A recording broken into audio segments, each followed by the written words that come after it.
Hello everybody, welcome back, and in this tutorial, as I said, we will cover the Shodan, but before we go on to the Shodan, I just want to show you the harvester from the previous lecture, which we couldn't get to work. Maybe if we try it right now, let me just locate it once again. So we will go user, share, go with Marrow tools, and then the harvester.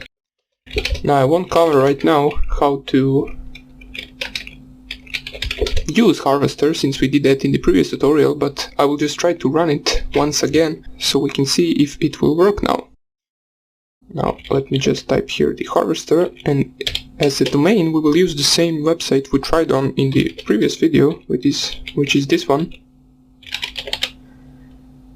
For the -l command we will list 500 results. Oops.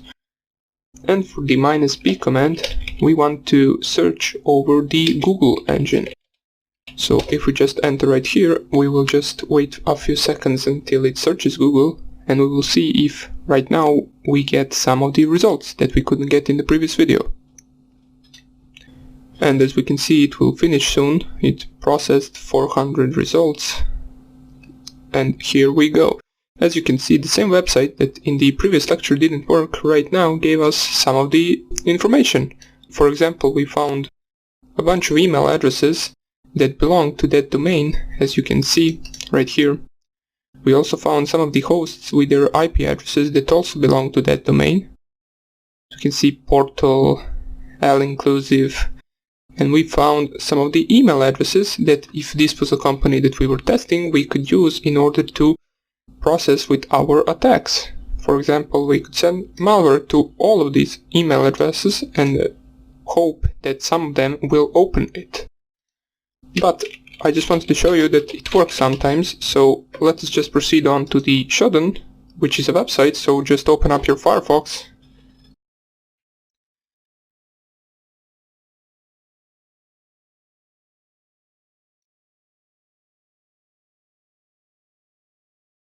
So just open up a new tab and type here Shodan. We will click on the first link and it will lead us to the website where we can discover some of the vulnerable devices on the internet. As we can see, this website right here, explore the Internet of Things, monitor network security, and a bunch of other things. So we are on this website right now, and basically let us just search for some of the vulnerable devices. So in the search bar I will just type here password. And as you can see, we got 2 million results right here. We got some of the IP addresses. Let me just type here default password, so maybe it will show us the results of the IP addresses that have their routers configured with the default password. As we can see, this one right here, default name admin, password 1234, but it is unauthorized, so let us just go down here. This IP address right here, enable telnet SSH, username is admin and password is password. So if we click on this IP address, and it will open some of its information, let us just copy the IP address. We'll copy right here and paste it in Google. Now there is a good chance that this won't work. Let me just, before I type here the username and password, let me just check here. What was it? I believe admin and password was username. Yeah, let's try with admin and password. Let me just refresh this and type here admin, and as a password, password. Now let me type it once again. Password. Yeah, sometimes it just won't work, since these could be updated, so they are not really vulnerable anymore. So someone could have changed the username and password, and right now we can't log in anymore to it. So let me just find another one.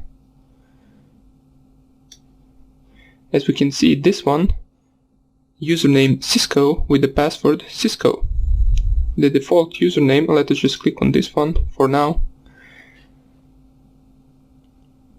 The default username and password have a privilege level of 15. Please change the publicly known initial credential using here the Cisco iOS command. So basically, if this one didn't change, we should be able to log in with the default username and password. So let me just paste it right here. And we are unable to connect right here. Well, it doesn't really matter. Even if you could possibly connect to someone and they didn't update it and they still have the default username and password, you shouldn't really do anything with it, since it is illegal to change other people's settings on their router. That's why people get notified here about their vulnerabilities, and they can just type here. Let me just show you how you can check yourself out. So just type here, what is my IP address?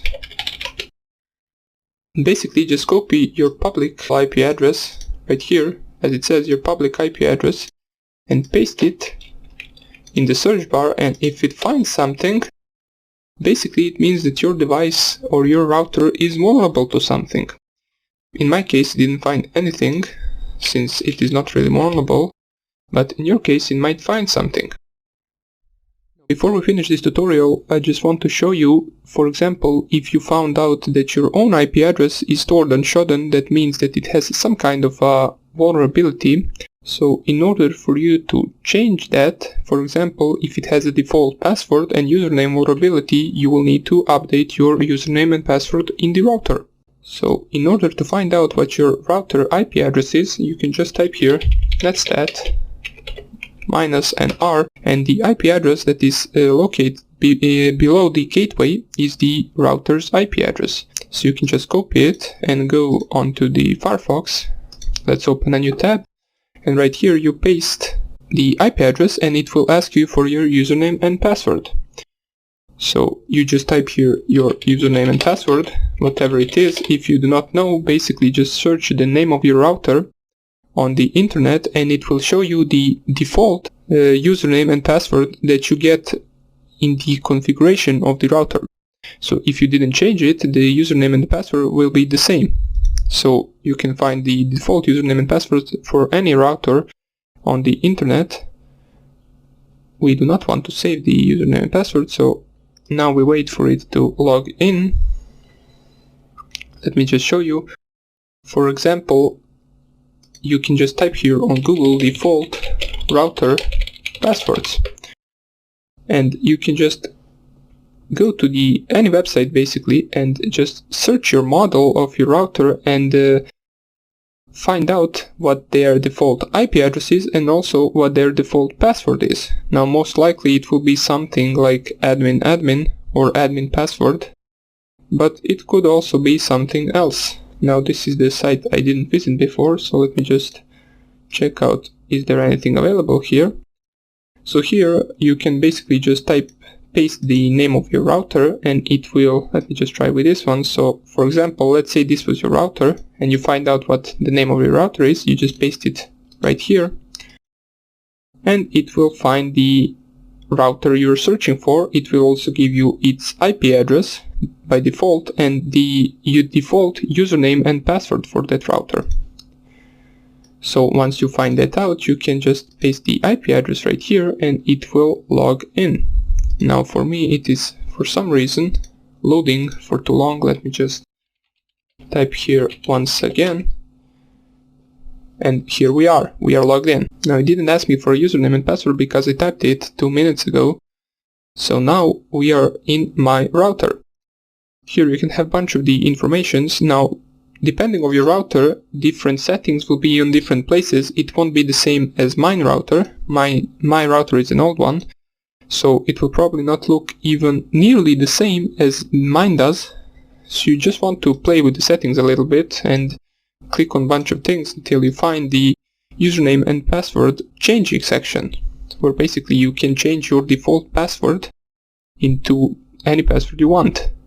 So once you do that, nobody will be able to log in into your router anymore with the default username and password.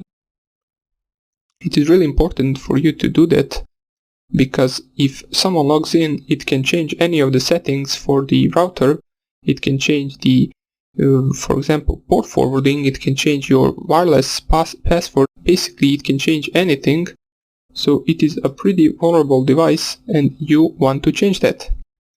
Now, that would be about it for this Shodan website, and with that we finish the most part of the footprinting. We just leave the two tools in for the next lecture, which will be the dig and the DNS-enum tools, which I will cover briefly, and after that we can continue on to the scanning section. So I hope I see you in the next lecture, and take care.